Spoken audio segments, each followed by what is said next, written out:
नमस्कार, मी पूजा. आपण पाहत आहात Janshakti TV news 18 channel.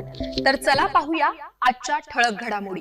निपाणीत Ramzan Eid उत्साहात संपन्न. ईदगाह परिसरात सामूहिक नमाज पठण. शहरातील ईदगाह परिसरात रमजान ईद मोठ्या उत्साहात आणि अत्यंत धार्मिक वातावरणात साजरी करण्यात आली. अंजुमन कमिटी आणि मुस्लिम बांधवांच्या वतीने आयोजित या उत्सवाला मोठ्या संख्येने उपस्थिती लाभली.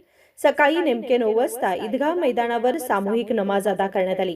यावेळी सर्वांनी अल्लाहची प्रार्थना करून देशात सुख, शांती आणि समृद्धी नांदावी अशी दुआ मागितली. नमाजानंतर मुस्लिम बांधवांनी एकमेकांना आलिंगन देत ईद मुबारकच्या शुभेच्छा दिल्या. या आनंदमय क्षणी बंधुभाव, एकता आणि सामाजिक सलोखा यांचा सुंदर संदेश देण्यात आला. यावेळी ईदगाह परिसरात पारंपरिक वेशभूषेत सजलेले मुस्लिम बांधव मोठ्या संख्येने उपस्थित होते. सर्वत्र उत्साहाचे आणि आनंदाचे वातावरण पाहायला मिळाले. रमजान महिन्यामध्ये 1 महिना रोजा पाळल्यानंतर साजरी होणारी ईद हा सण संयम, त्याग आणि मानवतेचा संदेश देणारा आहे. तसेच ईदच्या निमित्ताने जकात आणि फितरच्या माध्यमातून गरीब व गरजू लोकांना मदत करण्याची परंपरा जपली जाते. या उत्सवामुळे समाजात एकोप्याचे आणि सौहार्दाचे दर्शन घडले. ईद सणाचे महत्त्व यावेळी जरार खान पठाण यांनी माध्यमांशी बोलताना अधोरेखित केले. यावेळी अंजुमन कमिटीचे पदाधिकारी तसेच निपाणीतील समस्त मुस्लिम बांधव मोठ्या संख्येने उपस्थित होते.